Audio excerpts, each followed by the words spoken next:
kita juga mengembangkan di mining, hotel and resort serta plantation. Nah, mining ini juga menjadi salah satu klien prioritas kita, di mana sebetulnya pemerintah ini kan mengeluarkan satu regulasi mengenai reklamasi atau revitalisasi bagi para perusahaan dan pengusaha tambang gitu, untuk bisa melakukan CSR dan melakukan perbaikan terhadap isu lingkungan seperti itu. Nah, teman-teman, jadi tujuan utama kita sore ini berkumpul sebenarnya kita cuma mau duduk santai dan sharing-sharing, karena honestly saya lihat tadi dari aktivitas teman-teman ternyata wow, keren banget gitu. Udah bisa mengembangkan isu-isu strategis di mana kita harus mulai dari A, B, C sampai Z gitu. Nah, jadi kita hari ini sharing santai aja. Yang hari ini akan saya bagikan adalah mengenai climate change gitu. Climate change dan lebih jauhnya ini adalah cost effectiveness dari renewable energy.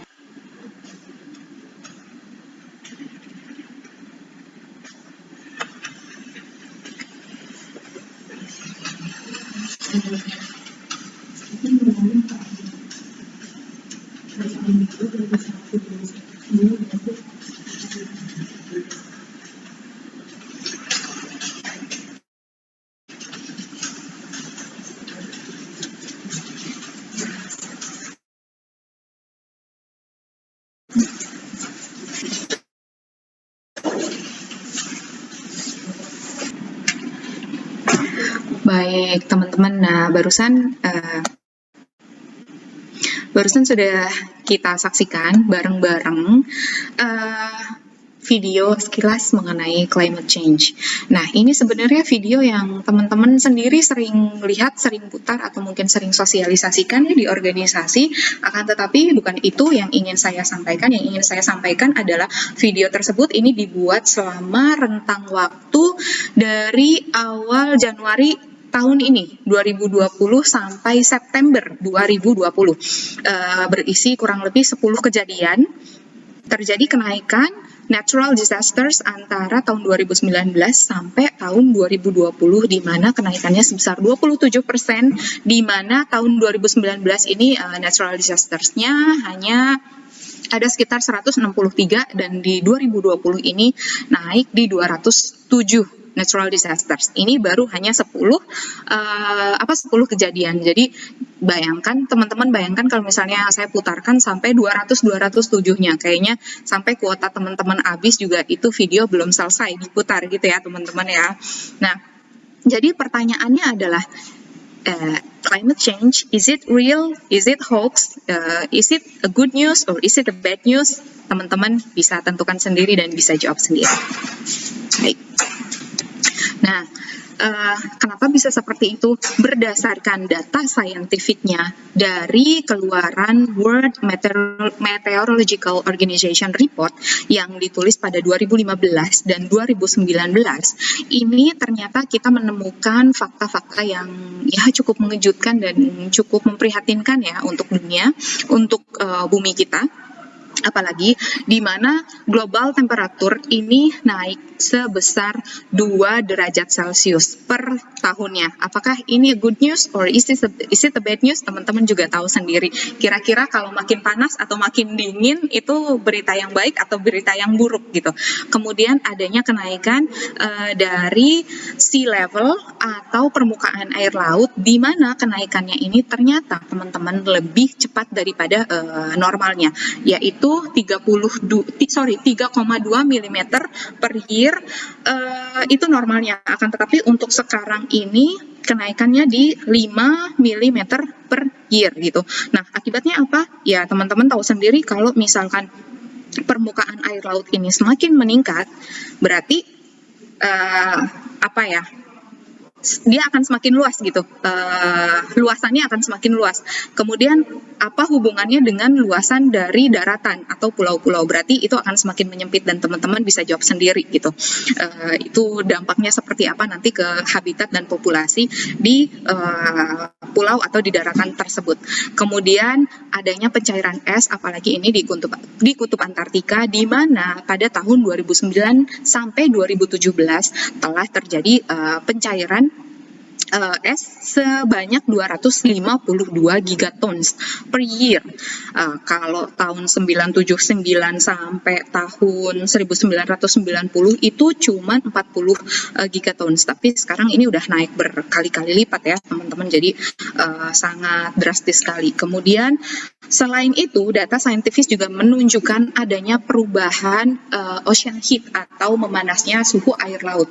Tidak hanya itu, ini juga disertai dengan tingkat keasaman yang semakin naik menjadi 26% semenjak tahun 1960.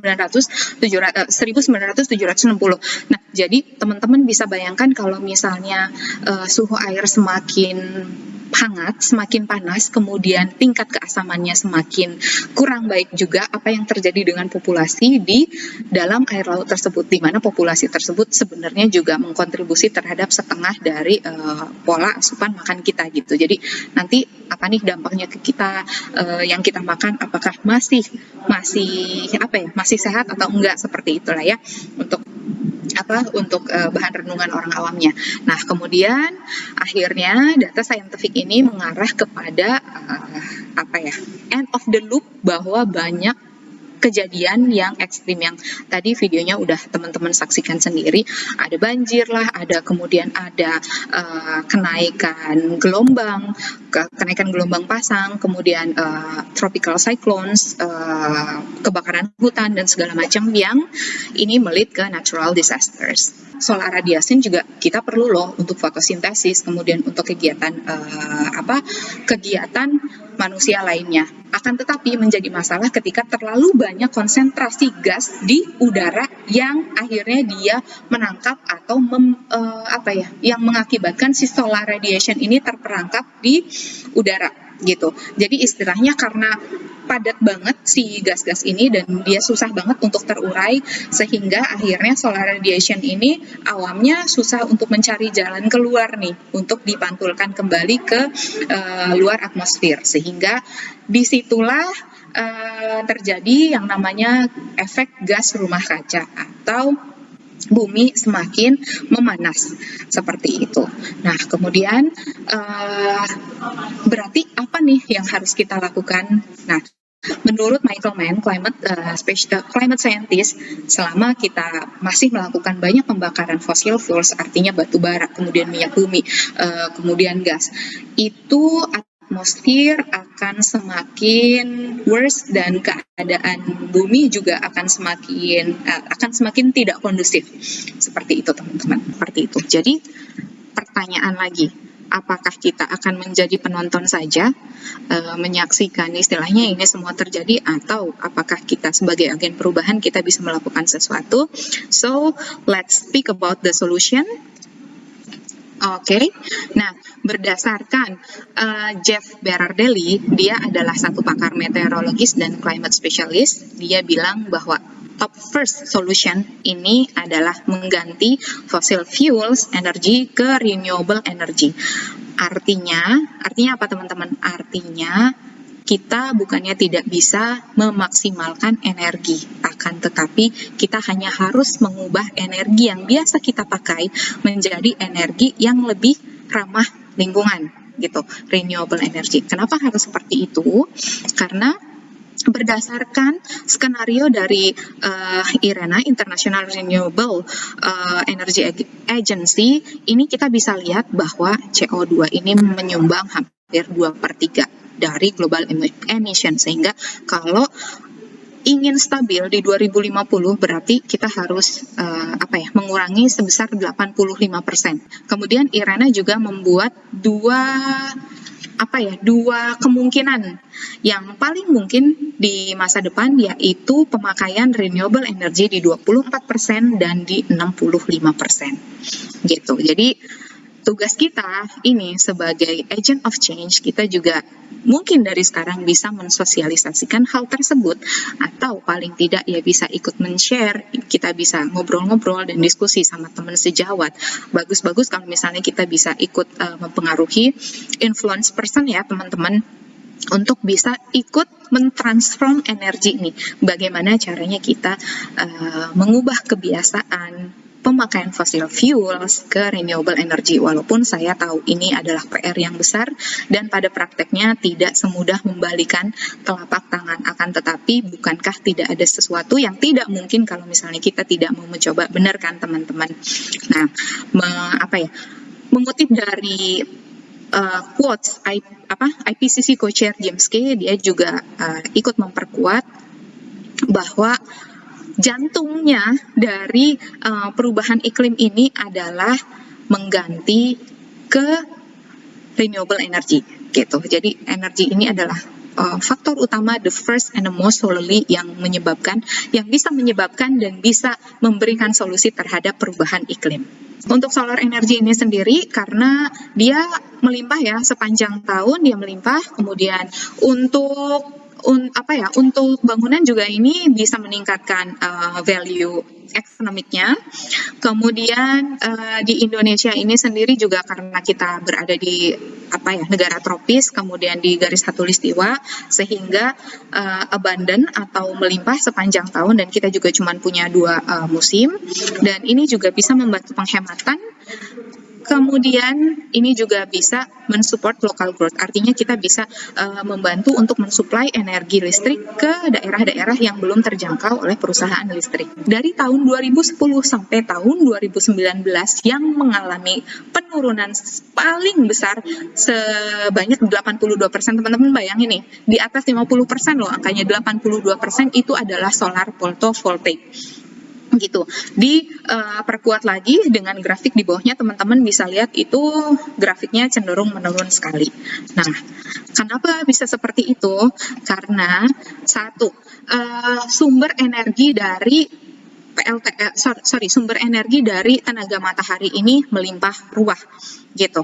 Terus kemudian untuk negara-negara tropis seperti kita ini yang hanya punya 2 musim, ini kita sangat diuntungkan sekali gitu. Jadi cuma ada musim hujan dan musim kemarau. Walaupun kita lagi dilanda musim hujan, misalkan mendung terus, akan tetapi PLTS masih bisa menyerap energi karena yang diperlukan oleh solar panel itu adalah pancaran atau radiasi dari sinar mataharinya gitu. Jadi nggak perlu terlalu terik, itu udah cukup buat solar panel untuk menyerap energi. Gitu. Kemudian ada juga support dari government secara global dan secara nasional. Kemudian proses instalasi dan maintenance-nya ini lebih simple dibandingkan yang lain-lain, dibandingkan sumber renewable energy yang sudah saya sebutkan tadi. Kemudian juga manufacturing pricing-nya ini semakin lama semakin semakin rendah gitu dan semakin efisien karena adanya demand yang meningkat. Adanya demand yang meningkat ini membuat para pelaku sektor solar panel ini semakin giat sehingga tercipta kompetisi yang semakin banyak. Nah, ketika ada kompetisi yang semakin banyak, maka cost of competitiveness juga akan semakin tercipta. Jadi akhirnya mereka berlomba-lomba untuk menciptakan harga yang efisien dan affordable. Nah, selain itu, karena banyaknya permintaan ini menyebabkan cost of production-nya juga berkurang. Cost of production ini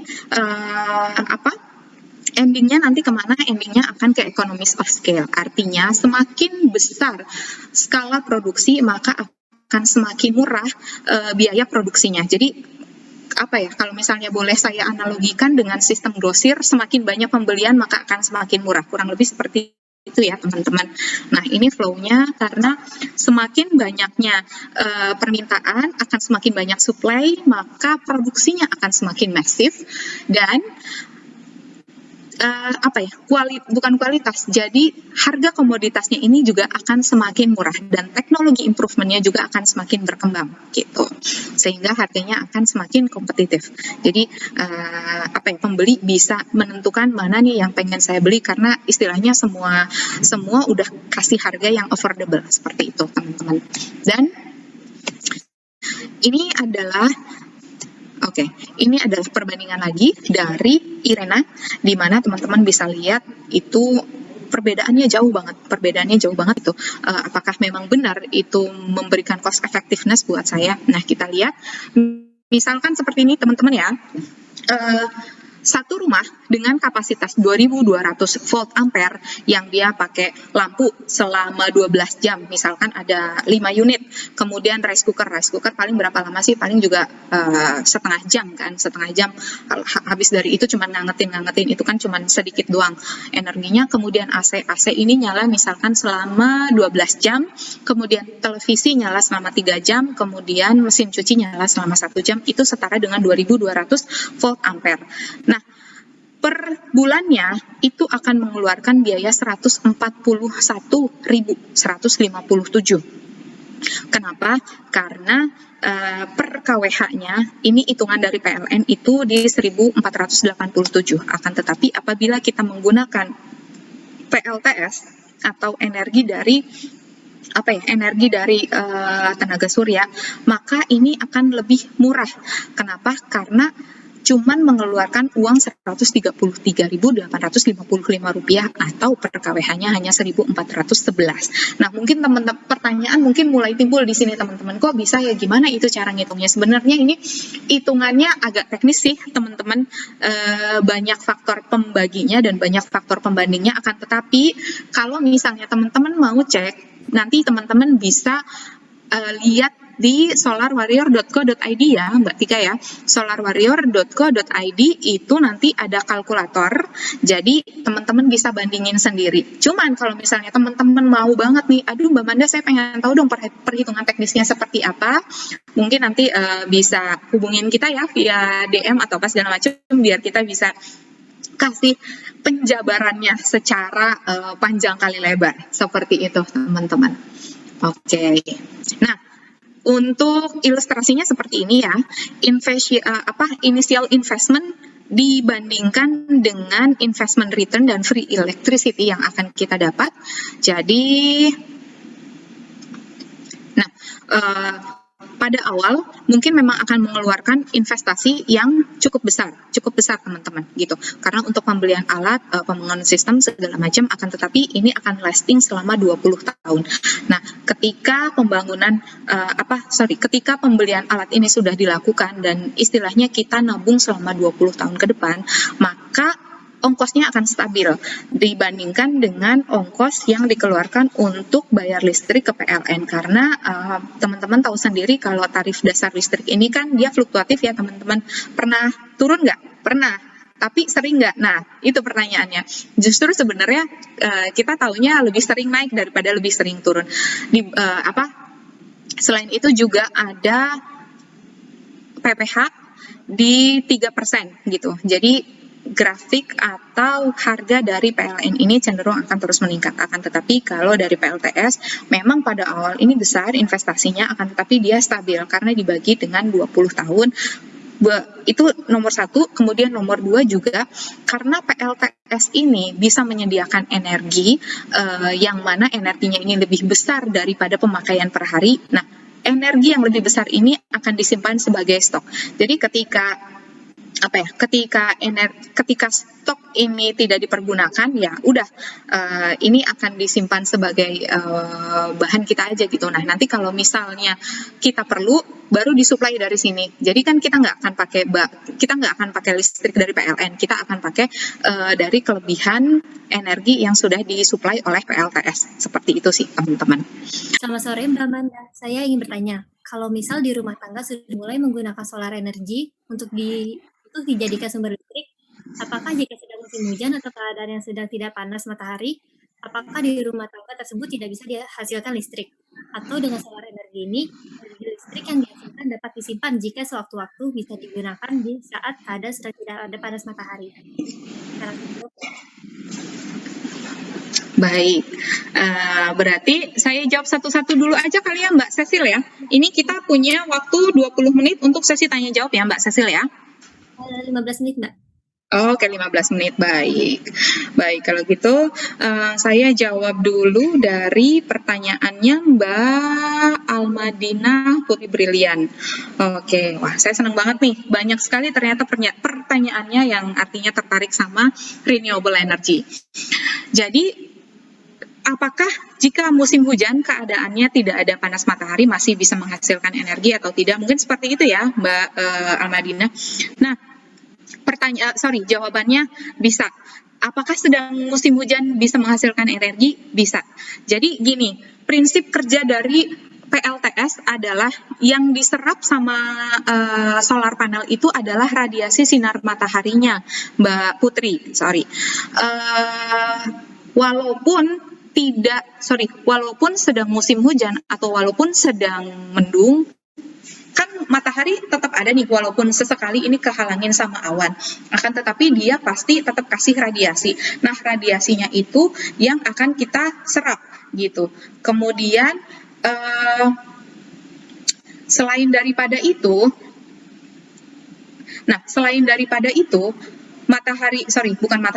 energi yang sudah diserap oleh solar panel ini kan akan disimpan entah itu di net metering, entah itu di baterai, atau entah itu disalurkan lagi ke jaringan distribusi. Nah, apabila solar panel sedang tidak bisa memproduksi energi dalam jumlah yang maksimal, maka dia akan mengambil pasokannya dari si PLN tadi. Kalau boleh saya sharing screen. Ini akan relate dengan yang ini Mbak Putri, sorry ya. Oke. Nah, ini akan relate dengan yang ini. Gitu. Jadi dalam satu hari kita bayangkan ada sekitar 3,7 jam di mana matahari benar-benar bisa menghasilkan panas atau terik yang sempurna. Makanya itu konversi teknisnya itu 3,7 watt hour per peak per day.